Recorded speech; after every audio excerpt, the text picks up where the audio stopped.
lot of this stuff that's going on. But the other part of it too is, are you more worried about upsetting your fan base? Are you more worried about upsetting your ownership group? What's the deal there?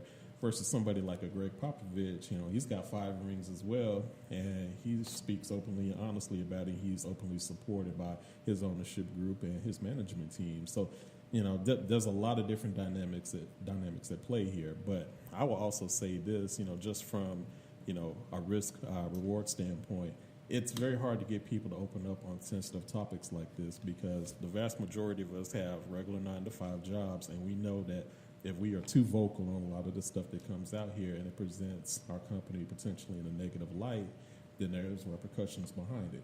Like Jamel Hill, when she was the anchor of The Six. That was your highest platform sports center show on ESPN, and oftentimes a lot of her comments on Twitter and even on TV, it rubbed people the wrong way. So much so that there were active campaigns to have her removed from that. Ratings went down, and ultimately their show was undermined. And it's unfortunate because, we look at people like her and say, well, if it happens to her, what would happen to us? Right. Even from a personal standpoint, a year ago, well, has it been a year? Shoot, who knows? But, I was actually on TV here locally, and they asked me questions about police brutality and what was going on and how I feel about it. Now, I will say that this news station cut off probably about 90% of what I said. But at the same time, I was on there, and I wore the shirt of the company that I worked for. So, people in my family were worried about whether or not there was going to be a backlash, against me for speaking out on it. And, and I was pretty clear on it. I said I didn't give a shit, because everybody who knows me knows that I can find a job in about 18 minutes. So. Man, it's like nothing I've ever seen in my life. So I wasn't even worried about, anything related to my job or anything like that. But it was very interesting that I did have a manager at that company come up and say, hey, I saw you on the news last night. I liked what you had to say. And people knew, but they didn't really approach me in any negative fashion. I'm not saying that would be the case at every company, because there are a lot of companies especially not mine. No. And to be honest with you, we're in a very conservative city. Everyone says Chattanooga's the gig city and this and that, but we're from here, and I can honestly say there's still an old way of thinking with a lot of people around here. We can try to pretty it up as much as we want to. So. It's kind of like what you said. You came out and you were on TV and you were talking about a lot of this stuff, and people knew about it. They'd be like, "Oh, well, Akel. I should have been in a box in a parking lot waiting for me before the credits stopped." Sure the hell. And you know what? And that kind of goes to my point of the question that I posed to you. People of affluent status and nature, especially our white friends, like I said, they can bounce back and, really not care of the repercussions. But people in our situations, this is a real-life reality, especially in any black community. You're going to have your parents, your grandparents. They're going to be worried about, damn, bro, don't lose your job. That's a good job you got. And, Frank, you're an anomaly. I don't know how you do it. In fact, y'all, since the last time we've recorded, he's switched jobs. That's just how he does it. And we were talking a little bit before we started recording, and, he was filling me in on how much he loves his new job, but he's rare. Not that many people can, knock off and go get a 5 job immediately after, or have a successful rate. A lot of people don't do that. They're shunned. And, these communities talk no matter how many credentials you have. And, we can talk about that for another show. One of the things that we were told growing up is, no matter how much, get your education, get as much education, get these credentials, so you can still be leveling the playing field with, our counterparts. But being in life in this real world, it's not that easy. What did Papa Pope say? You've got to be twice as good to get half of what they have. That's the black tax. That's the black tax. We're told that from the very beginning. And I know a lot of folks who are listening to this, they're like, gosh, we didn't know it was like that. But, yeah, that's a reality that we have to deal with. And a lot of times, we put on a brave face behind a lot of this, because if we didn't, if we were constantly focused on all of the injustices that were happening day to day, we'd be angry as shit. We wouldn't want to talk to anybody. We'd be ready to fight everybody. So but we can't do that. And I think, for us, and especially, those of us in the younger generation, it's up to us to find constructive ways to not only deal with the stuff that we deal with on a day-to-day basis, but do whatever we can to make sure that the next generation has to deal with even less. Just like the people before us, they did everything and went through everything to ensure that we didn't have to go through it. But the sad part is, it seems like Jim Crow, or at least that mentality, is bubbling up in more than a few ways. So, and it's sad too, and especially when you have these people in these entertainment or sports platforms, huge bases, who make a racist comment or provoke a racist action on their behalf, and the first thing they say, well, I'm sorry, I didn't mean to offend anybody. That seems to be the go-to statement of everything that occurs. We've been having these conversations for 50 plus years now.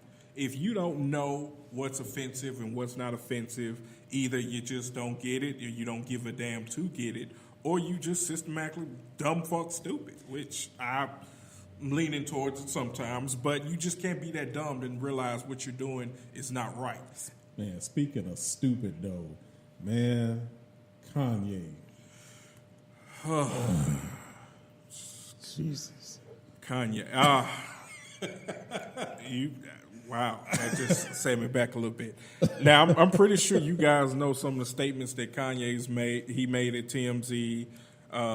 Ever since he came back to Twitter, he's been very vocal. When this stuff initially broke with him, I'm thinking, yeah, he has. I know his album dropping next month in June. This is a publicity stunt to boost up sales, get that anticipation rolling. Ran out. But yeah, that he's went from, oh, that's just Kanye to, damn, that's Kanye. I can't, and then people say, well, he done fell victim to that Kardashian curse. I don't necessarily think that's the case. One thing that about Kanye, and I kind of, in which I can relate to on this, just one aspect. Don't y'all take everything and run with it. I'm not saying that, but I know that when he lost his mom, he went through a lot. He went through a down spiral. That's tough. Like I said, I'm speaking from personal experience. I know, but again, he just took a left field with his quote unquote free thinking. I'm not sure if you guys or even you, Frank, saw the interview at the Breakfast Club with T.I. Yes. Because T.I. had to sit down with him, to discuss, and I think they cut a song and dropped a track about it, but he said, just speaking to Kanye, just trying to see if he can get him back on, the right way of thinking or profound thinking, that he was just shocked at some of the things that came out of Kanye's mouth. And he was like, okay, yeah, this is for real Kanye West, the new Kanye West. And, one of the things that alarmed me the most about what is Kanye thinking or where is he getting this from, T.I. said he point blank asked him, what do you think about the travel ban? And you know what Kanye's reply was?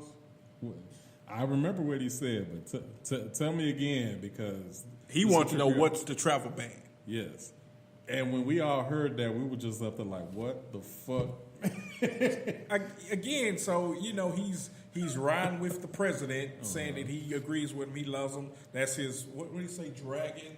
Yeah, power, energy, some shit like that. Some crazy stuff. Gemini something shit on the side of a Monster Energy drink. Yeah. No offense to Geminis, but y'all got some hell of a two spokespeople from that.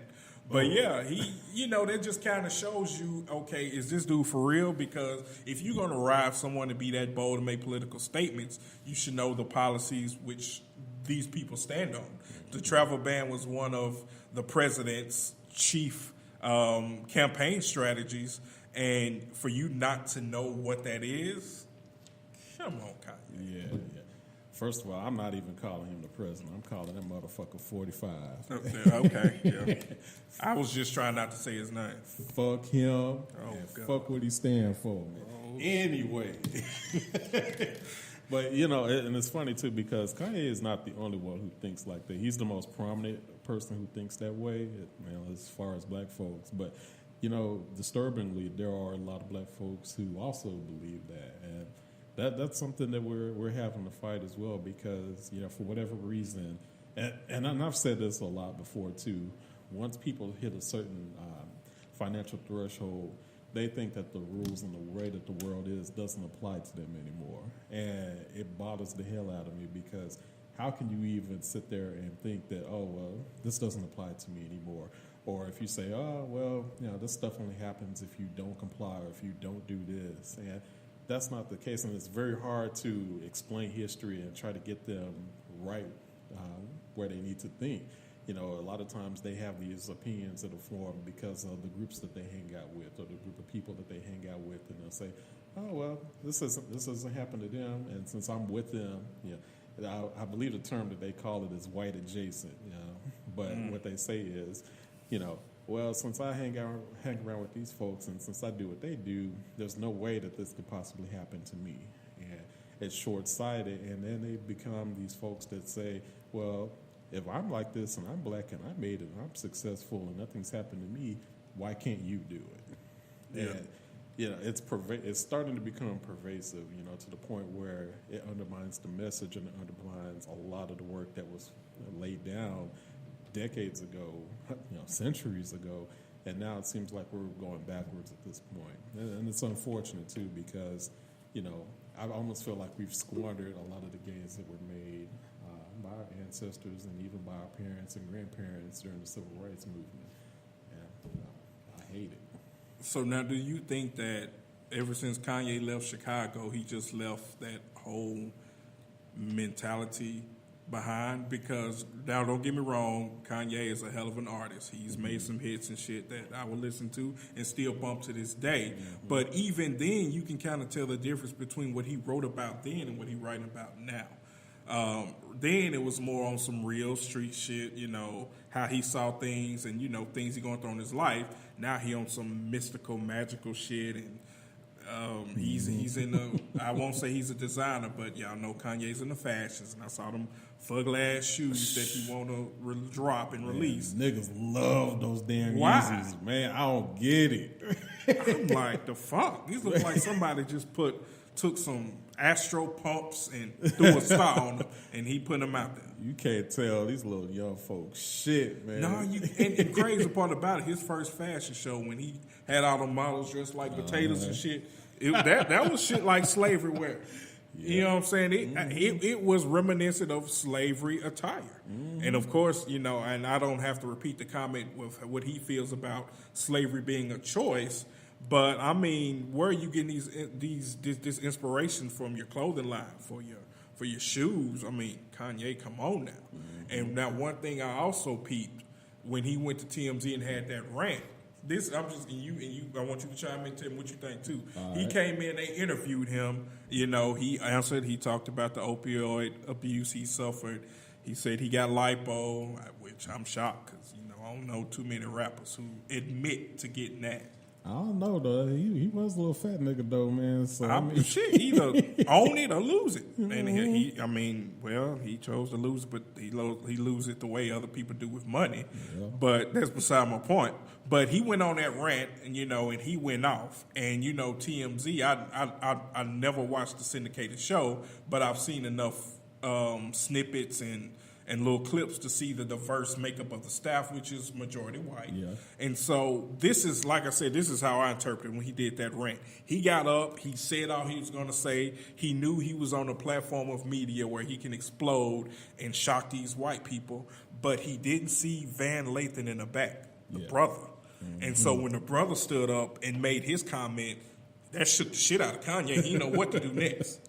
So he wasn't expecting that. So I think he chose TMZ for that platform alone, knowing that, again, it's mostly a Caucasian makeup with the journalistic staff, but he wasn't expecting anyone to stand up to Kanye. And when Van Lathan, shout out to Van Lathan of TMZ, when he got up and checked his ass like a tennis match, he couldn't say shit. He wasn't expecting that. And I think that shook Kanye because ever since that, his tweets have been just so plain and generic. Yeah. You may have heard anything, but I haven't heard any outlandish comments that he's made since then. He really can, though. I mean, when you get checked like that, I mean, and not just checked, but I mean embarrassed nationally like that, I mean, you really can't come back from that because all Van did was spit facts at that man. And I mean, he basically shut